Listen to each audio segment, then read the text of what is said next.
In the vast landscape of modern innovation, few figures cast a shadow as long and influential as Bill Gates.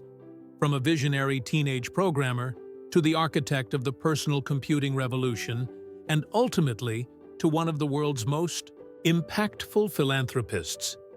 His journey is a testament to the power of intellect, ambition, and a relentless drive to solve grand challenges.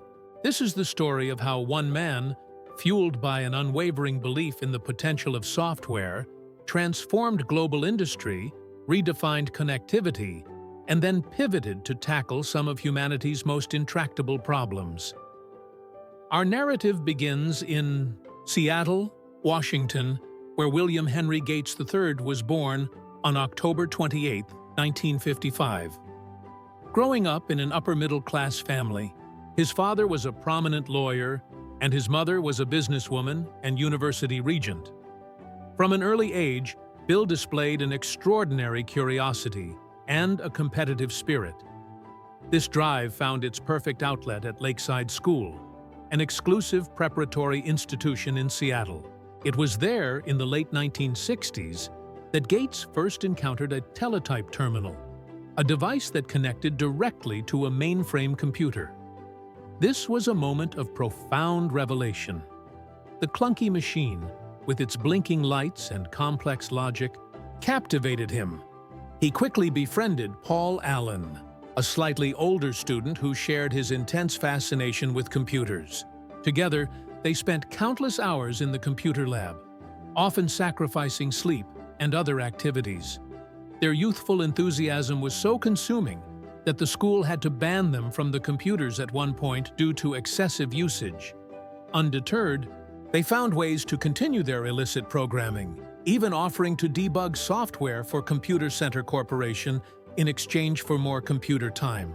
This early, immersive experience was invaluable, allowing them to gain practical skills in programming languages like BASIC, Fortran, and Lisp, and to understand the fundamental architecture of these complex machines long before personal computers became mainstream. Gates's intellect was formidable, and he consistently excelled academically. He graduated from Lakeside School in 1973 and enrolled at Harvard University, initially planning to study pre-law. Yet, his heart remained with computers. He spent more time in the computer lab than in lectures, often designing algorithms and playing poker, a game that honed his strategic thinking. It was during his time at Harvard that Paul Allen, ever the visionary, spotted a tantalizing opportunity. In 1975, the popular electronics magazine featured the Altair 8800, a microcomputer kit. Allen immediately saw its potential and urged Gates that they could write a basic interpreter for this groundbreaking machine. Gates, despite being deeply engaged with his studies, grasped the enormity of the moment. He saw the future, and it was personal computing. In April 1975, in a small office in Albuquerque, New Mexico, Bill Gates, then just 19 years old, and Paul Allen officially founded Microsoft. Their audacious goal was to put a computer on every desk and in every home, a vision that seemed fantastical at the time. Their first significant product was the basic interpreter for the Altair, which proved successful despite widespread piracy. This early success gave them the confidence to pursue their ambitions further. The true watershed moment came in 1980, when IBM, the dominant force in the computing world, approached Microsoft. IBM was developing its first personal computer, the IBM PC, and needed an operating system. Crucially, they didn't want to develop it in-house. In a brilliant strategic move, Gates acquired a little-known operating system called QDOS from Seattle Computer Products, rebranded it as MS-DOS, and then licensed it to IBM. He famously retained the right to license MS-DOS to other hardware manufacturers. This decision was a masterstroke, allowing Microsoft to profit from every IBM PC sold and, more importantly, from every PC clone that soon flooded the market. MS-DOS quickly became the industry standard, and Microsoft's revenues soared.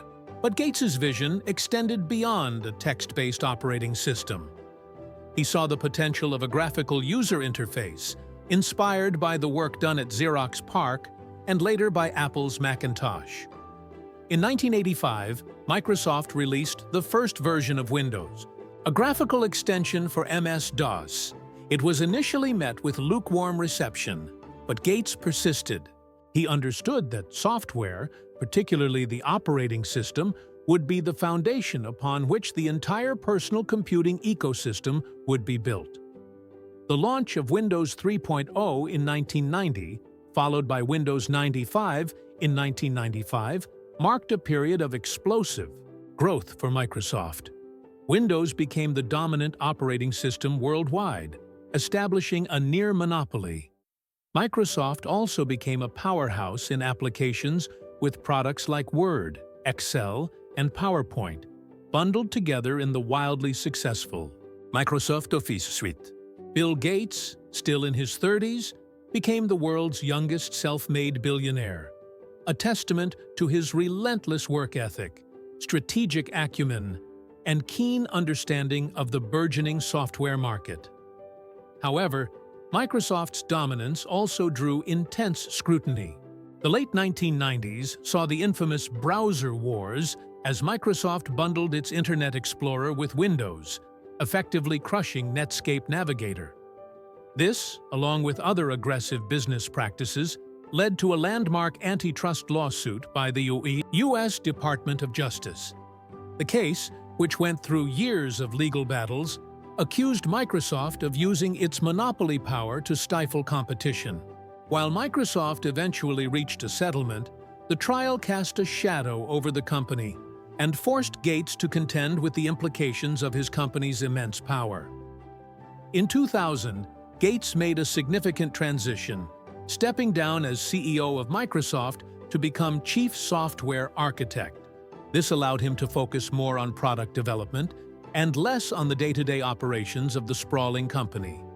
It also coincided with a growing interest in philanthropy, spurred in part by his conversations with his wife, Melinda. The new millennium marked a profound shift in Bill Gates's life and priorities. In 2000, he and Melinda officially launched the Bill and Melinda Gates Foundation, consolidating their philanthropic efforts. What began as a personal passion rapidly grew into the largest private foundation in the world, with an endowment of tens of billions of dollars.